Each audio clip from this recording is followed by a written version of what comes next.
师傅，我有几个问题。第一个问题呢，就是我那个下半辈呢，我就想修道布道，但是呢，我学的特别多，不知道现在走哪条路好。像那个内观禅，我也参与过，它是修这个身、这个受、心法这块儿。然后呢，也去印度学习。最近呢，又在接触那个密宗的这个格鲁派的，从这个前行、加行开始。但我现在就不知道从哪个，就是我哪个都学，但哪个都不精，也没坚持下去。现在呢，就是接着往下走呢，我就比较迷茫，不知道怎么在一门深入、专注修。你是属于这一类型的人，你千万不要一门深入。你学上3门，学上5门，你就会发现5门没有区别，都一样，无非就是解决生理的问题和心理的问题。你这个时候，你就会发现，一门就是5门，5门就是一门，这是一种类型的人。还有一种类型的人，他不需要经历3门、5门，他一门就已经进去了，他一门就进去了。我就是属于你这种类型的人。就是当今世界上，只要他说他是大师，他有一套思想的东西，我马上去接触体验。我体验完了这个时代的所有大师，他的书我看过，他的功法我都研究过，发现都是这么一回事。无非就是第一个，对治散乱心，对治散乱心，把心如果收回来，安住在当下。第二个，无非就是疏通身体的气脉、气血。第三个，无非就是保持觉知觉照。保持觉知觉照，无非就是个体消失，融入到整体里面，无非就是这4步路。当你学完5大派、8大派、6大派，你也可以搞一个方法，从此世界上有个9大派，你知道吗？9大派、8大派、10大派，我们的身体永远是5脏6腑，永远是3脉7轮任督二脉，你相不相信？相信。没错，既然我们的身体永远是3脉7轮任督二脉12经络，为什么还有7大派、8大派、9大派、10大派的？难道每一派针对我们一个身体的结构不一样？每一个派我们身体的结构又不一样吗？你不管有多少派，我们的结构不会变。东方人、西方人、古人和今人，我们的结构不会变，都是3脉7轮12经络5脏6腑，是不是这样？是。他为什么会有这么多派？宗教这个领域里面已经够泛滥的，打了几百年的战争了。你看，从来就是种族啊，就是种族冲突。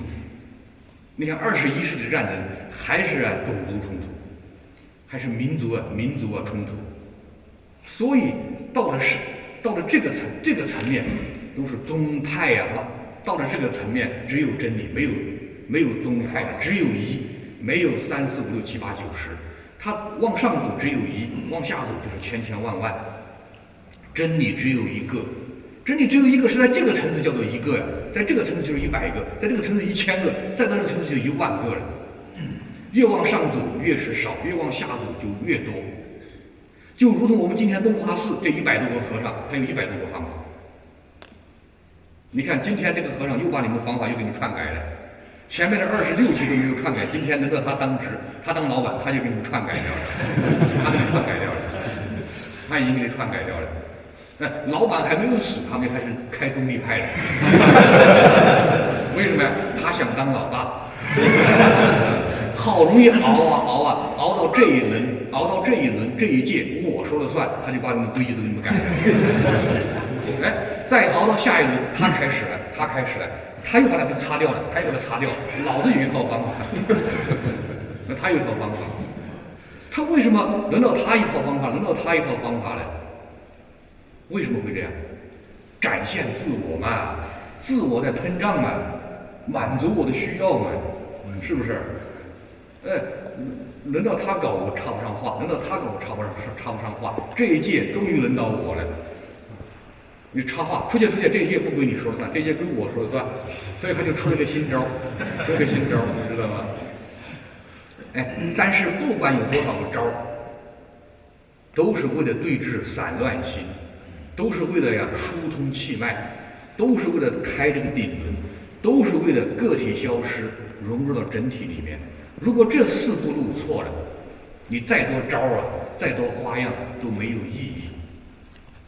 你所谓的这么多招，这么多花样，无非就是把你的心呢引到往内走，往内走，有万变成千，千变成百，百变成十，十变成一。哎，如果这个一为了方便传播，就往外传播，一变成十，十变成百，百变成千，千变成万。所以说，越往下面走，它下面越多；越往上面走越少，最后变成一，一也不存在了，一也消失掉了。所以我说，心只有一个，道只有一个，真理只有一个。但是为什么那么多宗派帮呢？都是凡夫俗子，都想做老大。所以，道教的徒弟、佛教的徒弟、耶稣基督的徒弟，他们三个这个孙子辈儿啊，都在那里说，他说他的爷爷伟大，他说他的祖宗伟大，都说自己祖宗伟大。他们说，我们一起去问问我们的祖宗究竟谁伟大。结果这三个徒孙呢，都上天，一看他们三个祖宗，耶稣基督、穆罕默德、释迦牟尼，他们三个人都在喝茶聊天，在那下象棋，他们问你们来干什么呀？释迦牟尼佛的徒弟和尚说，我说我的祖宗最伟大。耶稣基督的徒弟说，他说我的祖宗最伟大。穆罕默德的徒弟就说，我说我的祖宗最伟大。然后他们三个老祖宗都把自己的孙子骂得狗血淋头，滚蛋！你们下去闲着没事干呢。因为你们自卑，才说你的祖宗伟大。如果你伟大，你就不会说你祖宗伟大，因为你太渺小了，你只能说你祖宗伟大。借着你祖宗，你也伟大一点点，你知道吗？为什么你一见面，你说你爷爷是当官的？为什么你说你爷爷当官的？为什么你说你爸爸是当官的？你有本事你超过你爷爷，超过你爸爸；你没有本事超过你，不要说你爷爷是伟大，说你爸爸伟大。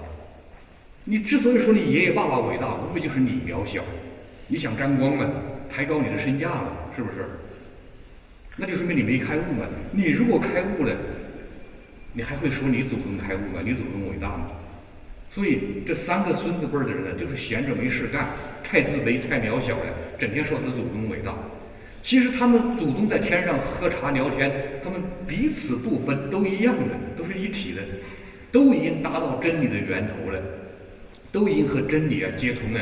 他们三个都是真理的载体，他们三个都是真理的载体，真理的代言人，真理的载体。如果我们今天我们这些三大教派的这个弟子，如果我们放空自我，和真理合而为一，那么我们就是真理的载体，真理的代言人，就是真理的化身。但是我们今天没有放空自我，真理就不会和我们合而为一，真理就不会降临在我们的身上，我们没有办法变成真理的载体，真理的传递者。释迦牟尼佛他也是凡夫俗子，他只是有一天放空自我了，真理降落在他身上了，能量场和他合而为一了，他就变成宇宙能量了，他就变成真理了，所以他就变成佛了。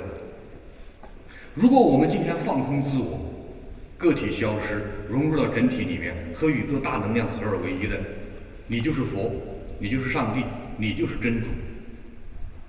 因为你这个载体已经放空了，宇宙的大能量和你合而为一了，恭敬你就等于恭敬宇宙的能量，你来到这个东华寺禅堂，就代表宇宙的最高的能量来到这里了，因为你是宇宙的一个载体的嘛，一个同一体的东西过来了。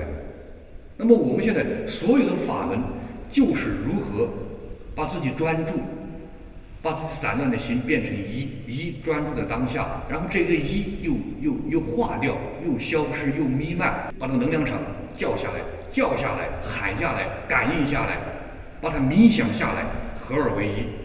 从此你的身体的能量就不是5级能量，不是8级能量，可能变成100级的能量了。你来就等于释迦牟尼佛来到这个禅堂了，你就加持这个禅堂了。你和人家握一握手啊，你就代表宇宙的高能量加持他了。因为你和宇宙的大能量已经接通了，所以你说出的话就有力量，所以你就有智慧。我们这个载体跟释迦牟尼佛的载体一模一样，只不过我们的载体是空的，它的载体已经载上了宇宙的能量了。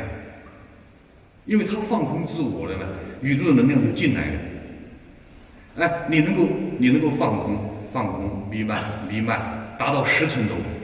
达到6维空间吧，达到6维空间，那么6维空间的能量场就进来了。你能够放空弥漫，达到8维空间，8维空间的能量场就进到你的身体里面来了。而释迦牟尼佛和耶稣基督、穆罕默德，他们是完全的个体消失，弥漫完的个体完全空掉了，和整个宇宙合二为一的。所以它就代表宇宙的能量，它走到哪里，意味着宇宙的能量到哪里去了。问题是我们达不到，我们能够把自己弥漫、放空、放松，达到4维空间就已经很不错了，那就4维空间的能量就来了。所以我说，所有的法门就是解决这几个程序的。当你明白了这些几个程序，这个大师说他的法，他一说你知道可修可不修；这个大师说他的法，你一听就知道可修可不修，能够修到多高的层次。所以我说，你把当今世界上所有大师的法门，你都去摄入，你就有慧眼辨别了，你有慧眼辨别了。那我那个打井是老在换地方打到最后还在一层，上不去了。最后你会发现，当你在打最后一根井的时候，1分钟就打透了，1分钟就打透了，因为你前面的这个99个井，你已经花了很多精力了，打最后一个井可能就1分钟就打出水了，前面的功夫不会浪费的，一点都不会浪费的，因为你所有创立的法门，无非就是围绕着我们生理。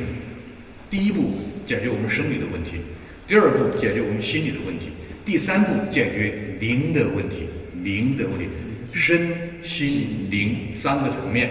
如果你创立的法门脱离的身、脱离的心、脱离的灵，那不可修的。